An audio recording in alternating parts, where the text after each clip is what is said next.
أعوذ بالله من الشيطان الرجيم بسم الله الرحمن الرحيم إنما جزاء الذين يحاربون الله ورسوله ويسعون في الأرض فسادا أن يقتلوا أو يصلبوا أو تقطع أيديهم وأرجلهم من خلاف أو ينفوا من الأرض ذلك لهم خزي في الدنيا ولهم في الآخرة عذاب عظيم إلا الذين تابوا من قبل أن تقدروا عليهم فاعلموا أن الله غفور رحيم يا أيها الذين آمنوا اتقوا الله وابتغوا إليه الوسيلة وجاهدوا في سبيله لعلكم تفلحون بے شک ان لوگوں کا بدلہ یا ان لوگوں کی سزا جو اللہ اور اس کے رسول سے لڑتے ہیں جھگڑتے ہیں اور زمین میں فساد مچاتے ہیں ان کی سزا یہ ہے کہ ان کو قتل کیا جائے یا سولی دی جائے۔ اسلام میں 3 طرح کی سزائیں ہیں۔ ایک تو وہ ہے جس کا تعلق،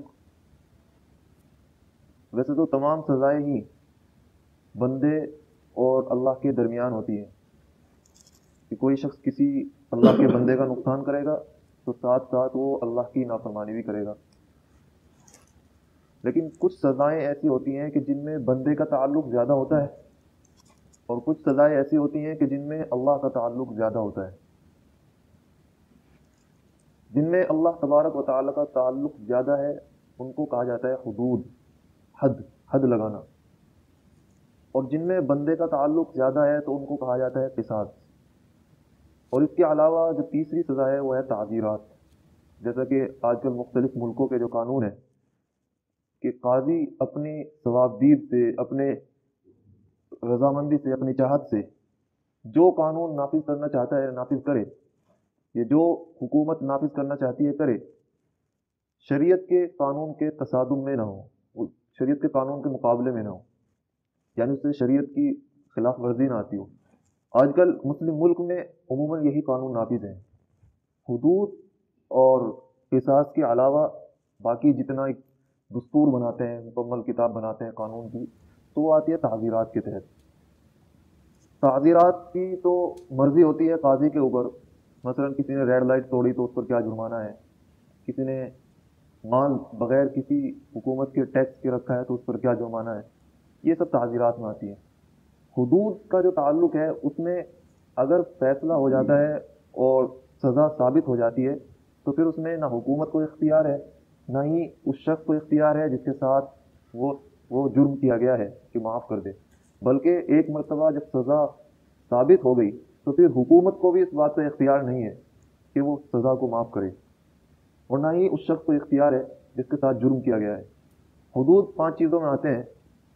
ایک اس میں ڈاکہ ڈالنا ہے، ڈاکہ ہے، چوری ہے، زنا ہے، تہمت ہے اور شراب ہے، ان میں حدود آتی ہے۔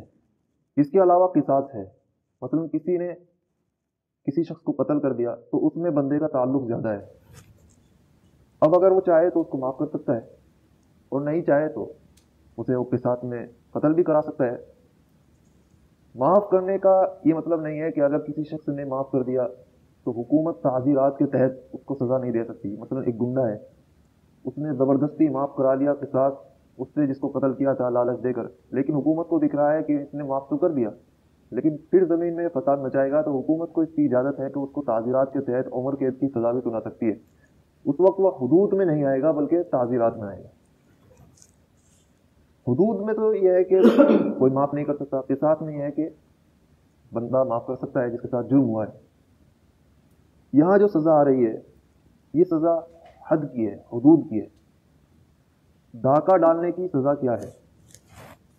ایک تو ہوتی ہے چوری، عام طور پہ اکا دکا کسی نے چوری کر لی، اس کی سزا بھی آئے گی کچھ آیتوں بعد۔ اس سے پہلے ڈاکہ ڈالنا، جو گروہ بنا کے راستوں میں کھڑے ہو کر لوگوں کو لوٹتے ہیں، زمین میں فساد مچاتے ہیں، حکومت کو کھلا چیلنج کرتے ہیں، گویا کہ وہ ایک طور پر قانون کے باغی ہیں، ان کی سزا کیا ہے؟ ان کی سزا یہ ہے کہ جب وہ پکڑے جائیں تو یا تو ان کو قتل کیا جائے گا ایک صورت میں، یا ان کو سولی دی جائے گی ایک صورت میں، یا ان کے ہاتھ پیر کاٹے جائیں گے ایک تیسری صورت ہے، یا ان کو جلا بدر کیا جائے گا۔ 4 صورتیں اس کی ہیں۔ پہلی صورت یہ ہے کہ وہ گرفتار ہوئے، ابھی ارادہ ہی کر رہے تھے، جا کر کھڑے ہوئے کسی چوراہے پر ہتھیار لے کر، کسی نے مخبری کر دی تو گرفتار ہو گئے. ابھی انہوں نے نہ چوری کی تھی، نہ مال لوٹا تھا، اور نہ کسی کا قتل کیا تھا. تو ان کو ضلع بدر کیا جائے گا. اب ان کو وہاں رہنے کی اجازت نہیں ہے. بعض علماء نے کہا ہے کہ جب ان کا ایک گروہ بند کیا ہے تو ضلع بدر کرنے سے بھی کوئی فائدہ نہیں ہے، کیونکہ یہ جہاں جائیں گے وہاں بھی نقصان پہنچائیں گے. تو امام ابو حنیفہ کا مسلک یہ ہے کہ ان کو پھر قید کیا جائے. زمین سے ضلع بدر کرنے کا، یعنی زمین میں چلنے پھرنے کی اجازت نہ دینے کا ایک مطلب یہ بھی ہے. وہ جو قاضی جو موقع سمجھے گا، ہاں سزا دیکھ کر جو قاضی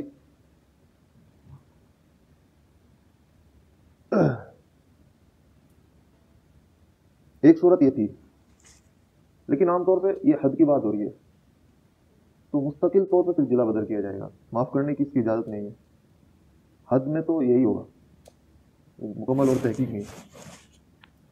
ایک دوسری صورت یہ ہے کہ انہوں نے ڈاکہ تو نہیں، انہوں نے لوٹ تو لیا تھا لیکن کسی کا قتل نہیں کیا تھا. تو پھر اس صورت میں ان کا ہاتھ کاٹا جائے گا اور پیر کاٹا جائے گا، داہنا ہاتھ اور بایاں پیر. ان کا ایک پیر کاٹ کر ان کو چھوڑ دیا جائے گا. تیسری صورت یہ ہے کہ انہوں نے مال بھی لوٹا ہے اور قتل بھی کیا ہے. تو پھر قاضی کو اس میں دو اختیار ہیں کہ یا تو قتل کر دے یا ان کو سولی پر لٹکا کر قتل کر، یعنی ان کو پھانسی دے. دونوں اختیار ہیں کہ تلوار سے بھی قتل کر سکتا ہے، پھانسی بھی ان کو دے سکتا ہے. اور چوتھی صورت یہ ہے کہ انہوں نے قتل کیا ہو، مال نہ لوٹا ہو. تو اس میں بھی یہی ہے، یعنی دو صورتیں ایسی ہیں کہ انہوں نے مال بھی لوٹا اور قتل بھی کیا. تو جو مال اس کے پاس موجود تھا اس کا مال اس کو دلایا جائے گا جس کا مال لوٹا گیا ہے، اور باقی لوگوں کو قتل کر دیا جائے گا. اگر انہوں نے کوئی جرم کیا ہے اور جرم کرنے کے بعد پھر وہ توبہ کر لی، انہوں نے کسی شیخ کے پاس جا کر اور معافی مانگ لی اس سے پہلے کہ وہ قاضی کی پکڑ میں آتے یا گرفتار ہوتے یا حکم ان پر ثابت ہوتا، اس سے پہلے اگر انہوں نے توبہ کر لی تو حد کی صرف اس صورت میں ان کو معافی ہے، باقی کسی صورت میں ان کو معافی نہیں ہے. یعنی اگر کوئی شخص زنا کر لے اور وہ اس کے بعد توبہ کر لے اور اس پر زنا ثابت ہو جائے تو اس کو معاف نہیں کیا جائے گا. توبہ پہ اس کے گناہ تو معاف ہو جائیں گے لیکن دنیاوی عدالت میں اس کو معاف نہیں کیا جائے گا، ورنہ تو ہر مجرم ہی یہ کرتا پھرے گا. لیکن اس صورت میں ان کو اللہ نے اجازت دی گئی ہے. اس میں بھی کوئی مصلحت ہے. غرض یہ چار صورتیں ہیں حد کی. نمبر ایک، انہوں نے ڈاکہ بھی ڈالا ہو اور قتل بھی کیا ہو، یا وہ بغیر کسی قتل کیے اور ڈاکہ ڈالے کے گرفتار کر لیے گئے ہوں. پہلی صورت میں قتل بھی کیا جائے گا، مال واپس دلایا جائے گا. دوسری صورت میں ان کو ضلع بدر کیا جائے گا. تیسری صورت یہ ہے کہ صرف ڈاکہ ڈالا ہو، قتل نہ کیا ہو، تو پھر ان کے ہاتھ پیر کاٹے جائیں گے، دایاں ہاتھ اور بایاں پیر. اگر انہوں نے ویسے ہی زخم پہنچایا کسی کو، نہ ہی تو مال لوٹا ہے نہ ہی قتل کیا ہے، ایک صورت یہ بھی نکل سکتی ہے کہ نہیں زخم پہنچایا ہے، کسی کو پیٹ دیا پکڑ کے، تو پھر اب یہ اس حد میں نہیں آئے گا. اس کی سزا پھر تعزیرات میں پہنچ جائے گی یا قصاص میں پہنچ جائے گی. اگر بندہ چاہے گا تو اس کا وہی بدلہ لے گا. پھر قصاص کی بہت ساری قسمیں ہیں، مثلا زخم لگایا سر میں ایسا اینٹ مار کے کہ دماغ تک کی جھلی دکھ گئی، تو اس کا ہو بہو بدلہ کیسے لیا جائے گا؟ اگر اینٹ ماریں گے تو ہو سکتا ہے کہ وہ زیادہ لگ جائے، تو اس کے بھی قانون ہے کہ کتنا دیا جائے گا کتنا نہیں. غرض یہ ڈاکوؤں کی سزا تھی. پھر پہلے ترجمہ دیکھ لیں. انما جزاء الذین یحاربون اللہ ورسولہ، بے شک ان لوگوں کی سزا جو جنگ کرتے ہیں اللہ اور اس کے رسول سے اور زمین میں فساد مچاتے ہیں، یہ ہے کہ ان کو قتل کیا جائے گا، اور یہ ہے کہ ان کو سولی دی جائے گی، اور یہ ہے کہ ان کے ہاتھ پیر کاٹے جائیں گے خلاف سے، یعنی دایاں ہاتھ اور بایاں پیر.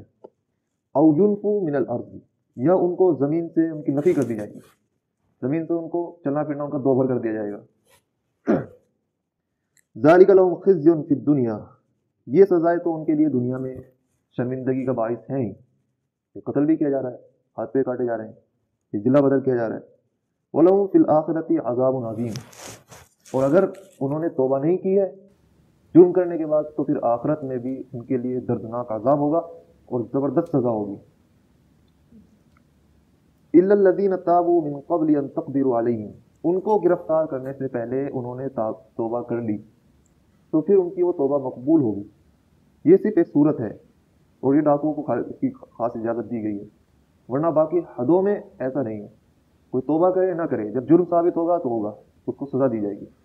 لیکن حد کی ڈاکو والی صورت میں ان کو اجازت دی گئی ہے کہ مگر وہ لوگ جب توبہ کر لیں قبل اس کے کہ تم ان پر قدرت پاؤ، تو ان کے لیے سزا نہیں ہے.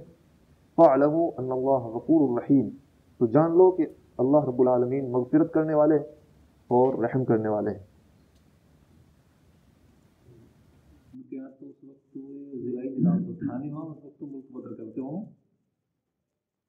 اس میں یہ بحث بھی ہے کہ ضلع بدر کرنے سے یہاں مراد کیا ہے. کچھ علماء کہتے ہیں کہ نہیں، ان کو پھر دارالحرب پہنچا دیا جائے، دارالاسلام میں ان کو رہنے ہی نہ دیا جائے. یہ قول بھی ایک آتا ہے علماء کی جانب سے.